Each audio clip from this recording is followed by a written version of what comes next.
a team of 3, and there is one alpaca producer that couldn't make it today, Noelle Gaberman. If you know her, she was a part of this team.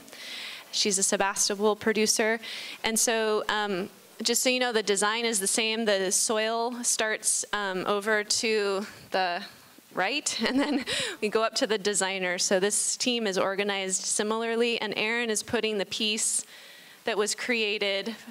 It's a really unique piece and beautiful to honor the female form in many ways. So I think we'll begin with Lisa. And do you want to begin with just speaking to what you wrote down? Definitely. Well, hello everybody. My name is Lisa Colorado. I have a small 8-acre farmstead, I call it. And my farm is Sunrisa Family Farms. We're on the east side of Petaluma, about a half-mile away from Sonoma Mountain. So the terrain in the area where I live is still very flat, and I would call it more or less a grassland community, although we have done a lot of perimeter planting and fruit tree planting just in our little farm area in certain spots. And the type of soil that we have is I would call it like an adobe clay loam. And a lot of things grow very well there if you are utilizing the right practices. And I started raising Angora goats as part of my farm. I did have a larger, diverse, sustainable farm, but I have downsized it since, realizing that farming, if you're doing it right, doesn't make a lot of money. So with that, I wanted an animal that had relatively low impact on the land and that could also add to the nutrient cycle, and that I could possibly be utilizing also as something that would have a market value. So with that, doing some research, I came upon Angora goats and really fell in love with them. They're these beautiful, just magical animals that have an incredible temperament, and people call them the dogs of the goat world for a really good reason. And so I started raising a small herd of Angoras, and I have had upwards of 20, and right now I currently have 8 Angoras because I'm opting not to do a breeding program this year, just to give my girls a little bit of a rest. I had 9 bouncy kids this spring, and it kind of felt like a daycare a little bit at times. There's a saying that I really like, and it goes, when setting out on an important journey, it is good luck to meet a goat. And I truly feel like it's been my good luck and good fortune to kind of come across raising Angora goats. And I've always been into animal husbandry, and I just never knew everything was going to fall into place as nicely as it has. And just learning to work the fiber and selling it as a raw wash product for a lot of the community has been very satisfying as well. And I just love to see things getting utilized and repurposed. So it kind of filled that niche for me as well. One of the reasons, too, on a nutrient level why I wanted to incorporate Angora goats is because I'm really into all the now smaller scale farming I do. I only farm a 1/4 acre, and I have plant beds that I do regenerative techniques for as well. But it is such an awesome medium for doing straw mulching with goat berries along with their uric acid. With the paddock area I have the goats in the evenings, I do kind of a Joel Salatin layered mulching. Every 2 weeks, I put a new layer of straw on their paddock, and then twice a year, I just empty the whole thing out, put it where it needs to be put, and I've just had the most amazing produce be a result of that finished product. And a super nice thing about that, too, is when you have an abundance of vegetables and fruits growing, then the goats get to have some of that bounty as well. And so that's been really nice, and just doing large-scale composting and utilizing that. So for about 4 years now, I haven't had to buy any soil. We actually self-generate all our soil. Just pretty much me and a pitchfork and a shovel and sometimes a broad fork. But it works really great, and I love just what the goats give us and how it helps us work in better harmony and balance with our own farm environment. And let me see what else I want to share here. Oh, I just wanted to kind of speak to the different things that the grass is doing different times of the year.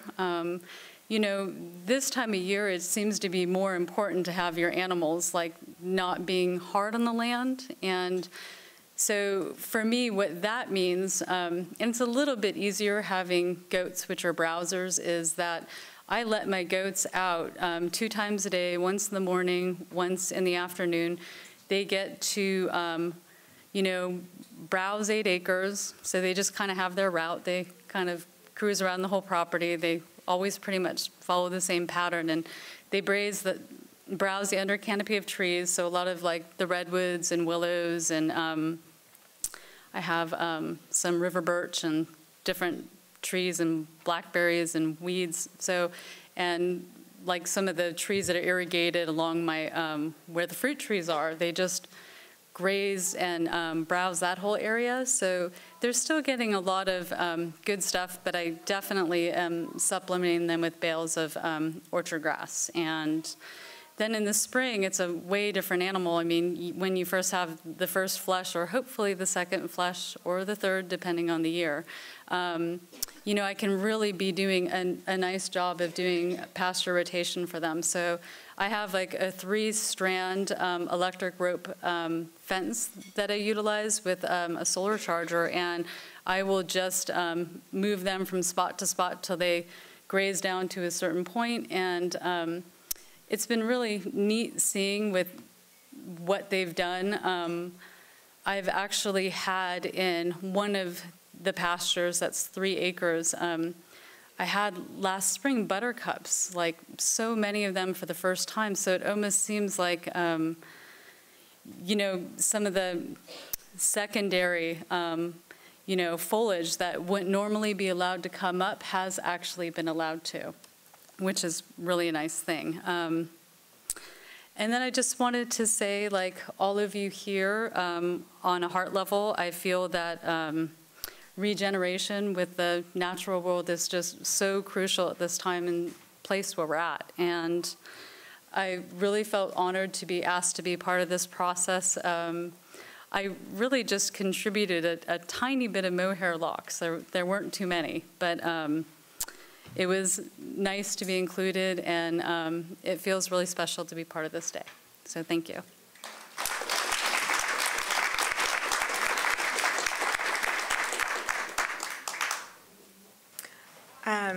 Hi, I'm Marie.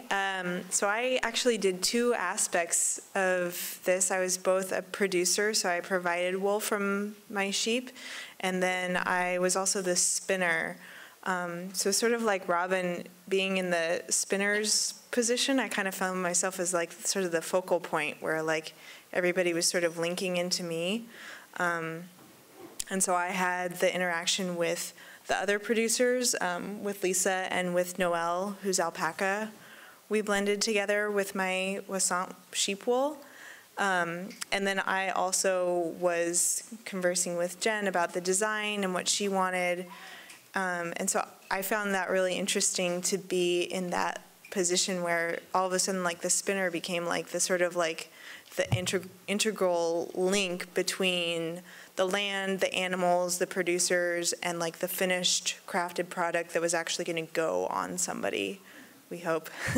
And so I was kind of at a place with, I really come at this mainly with an interest in land management and in sheep and animal care. So a lot of what got me into this was an interest in working with sheep and with working on the landscape. And with doing all these sort of like interesting techniques that have to do with restoration work. And my flock, I started with the idea in mind that it was a mobile herd, so that I would move them around to different properties and do grazing, contracted grazing work in places like vineyards, orchards, going out and doing like fire control, very similar to Jamie and Robert's model. In fact, they were the people who really inspired me initially that it could be done. I saw that they were actually putting ideas that I had had at the time into actual play, and that not only did it work, but that there was a demand for it and people wanted that to happen. They wanted to replace the mowers and the Roundup with grazing animals. And so with starting to do that, the actual craft or the wool itself was kind of a secondary thing for me when I was first working with them. So the breed that I raised, it's a primitive breed. So they have a dual coat, which is very common. The Navajo churro are like this. They have kind of like a soft inner layer and then a more kind of like coarse, long, strong outer layer. And so there's a lot of different ways that you can process that and different things you can do with it, which I was very inexperienced with doing. And as the spinner, I really found myself in a place where it was the first time where in the 2 years that I had started this project with raising the sheep and being all focused on like land management and sheep care, that I was actually using their fiber. I had just sold the raw wool. I hadn't even done anything with it myself.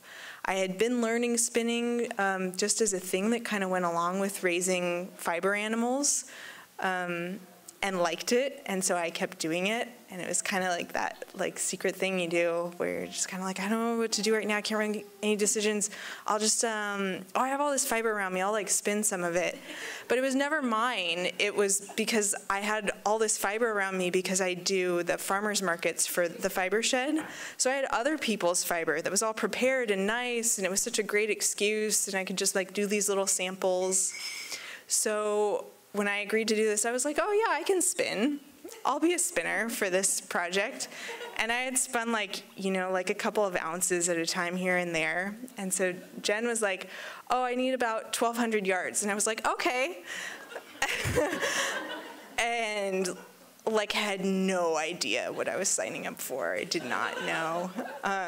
It worked out really well because during the time that I was doing the spinning, I was also lambing, and it was the first time that I had ever done lambing, and I didn't have a real job at the time because I was lambing. Like I couldn't just like go to work. If one of the sheep was giving birth, I had to be there. So all the work I was doing at the time was very freelance. You know, I also shear sheep, so like things like that I could do. So this project was great at the time because I got paid to do something that I could do whenever I had the time to do it. But working with that fiber for the first time and going through the whole process of what you needed to do to actually like blend. I had also not blended things together. Like Robin's whole process, she's like way more experienced. When she described the process she went through for spinning, to me it sounded like somebody who's like on the level of like, you know, like a Picasso painter, and I was like sitting there being like a stick figure drawer is kind of how I felt. I was just like, I knew that I knew all the parts of the process. I had never done it before. So that was cool to be able to be a part of this project, kind of jettisoned me into this other arena that I hadn't explored before. And the thing that I really wanted to say about using the craft and the product of the sheep that I was raising is that it's really the first time that I've been able to think about and make the connection of like what's the product and how does that relate to the landscape? Because for me, you know, I have all these like cues for what's going on the landscape and how the sheep are doing health-wise. When you're actually like using the fiber, that has this whole other set of things that can tell you about the health of the animal, the health of the land, the time of year, all these things that go into it, like we're in this drought, like how that affects the wool. You know, I can actually see that by sitting there and going through like pounds of wool and separating it and teasing it apart and carding it and spinning it with my own two hands. It was just a very different way of approaching this thing that I had been very interested in. And so that really connected me in like a physical way to something that I had kind of heard about or talked about, you know, with the whole Fibershed thing of being linked into sort of like a chain of people. And it took me a while to realize that I had been put into this chain, Rebecca. Like when you first were suggesting the project, I was like, oh, great, cool, like that's fun. And I was like, oh, that's so convenient that we're all near each other, okay. And it took me like some moment before I was like, oh, she's enacting the local chain. Oh. So the whole like crafted side of what we're doing really kind of opened my lens to what I could do with my flock of sheep and how their fiber was useful, and kind of really opened me up to just seeing like that it's only like one half of the process, me being on the land with these animals and shearing them.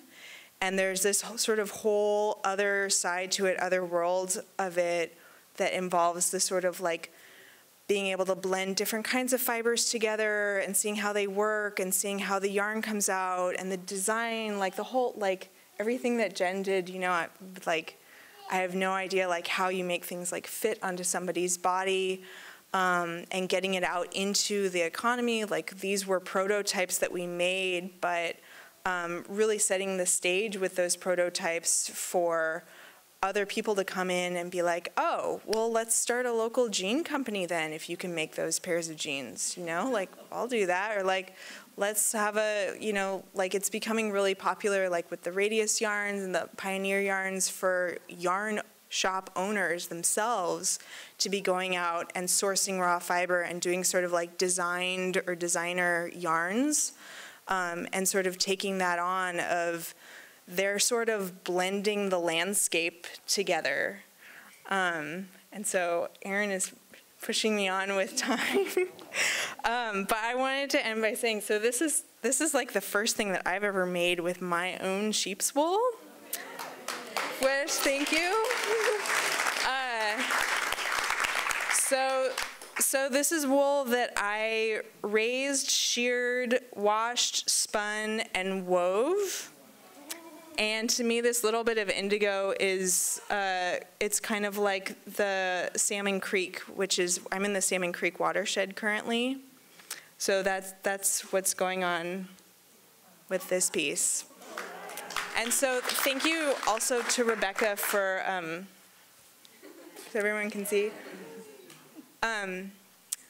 I just wanted to say thank you to Rebecca and the Fibershed for kind of, over the years of the Wool Symposium, putting forth the ideas and the vision and the theory and the science behind this project. And now we're actually getting to the stage where we're seeing the product go out into the world and communicate with people's bodies. So that's cool.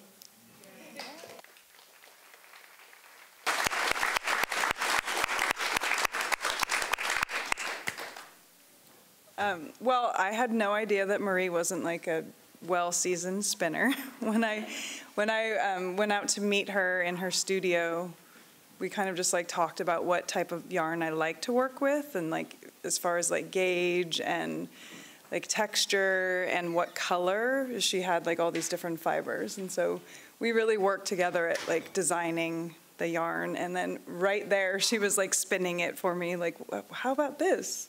I was like, a little bit thinner. I like to work with something a little bit thinner. And she was pretty great at like coming up with and working with me on figuring out a yarn that I would like to work with. And it turned out really nice. But yeah, we just like basically communicated via texting, and we met up a couple times. Like it was funny. We met up at the library in the parking lot, and like she passed me as.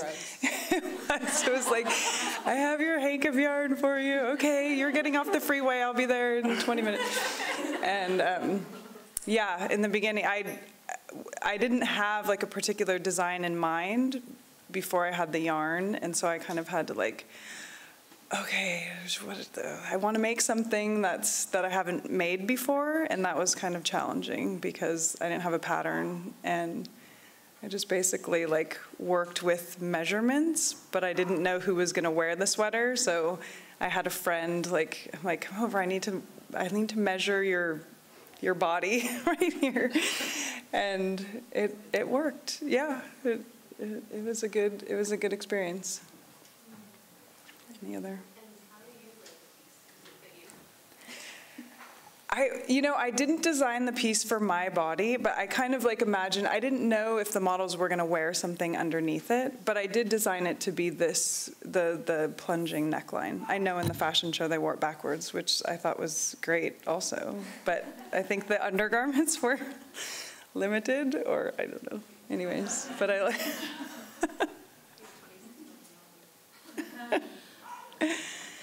But yeah, I really enjoyed working on the project. It was fun.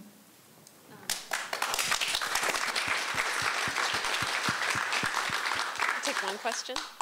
Does anyone have one question for the group? Since we have limited time. Yes. Can you tell us about the yarn? Yeah, like what gauge it was. The blend of the fibers. Yeah.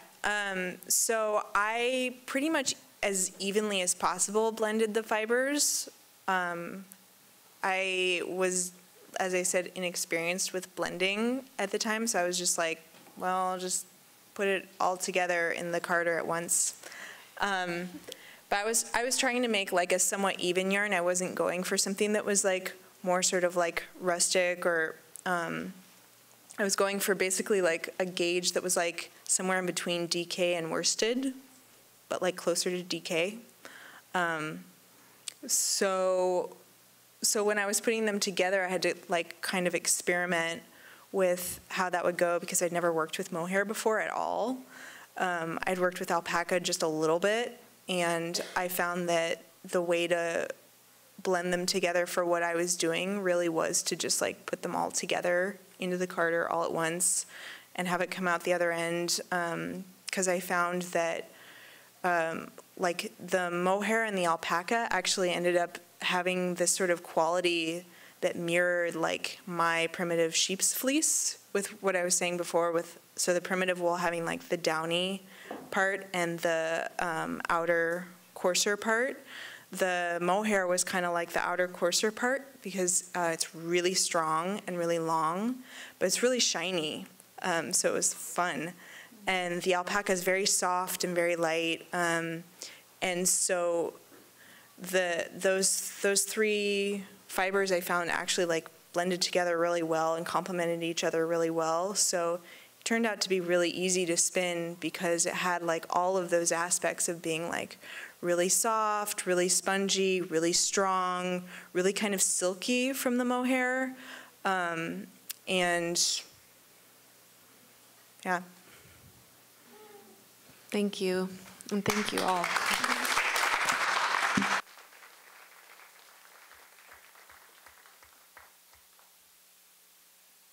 I just wanted to say, if you want to come up and touch these pieces and engage with them, they will be up here. And I'm so grateful that you were all able to take the risks and jump in. So thank you very much. Thank you. And we have one more collaboration that is a slightly different take from what we did exactly with Grow Your Jeans, but I thought it was an interesting advancement with some of the technology that's in our local community and someone who has mastered a form of technology. And so I'll bring this piece out, but I just want to make sure you know this was a different form of collaboration outside of what we did for the Grow Your Genes event. And I'll introduce it a little bit more in a second. But thank you all, and I'll pull this piece out.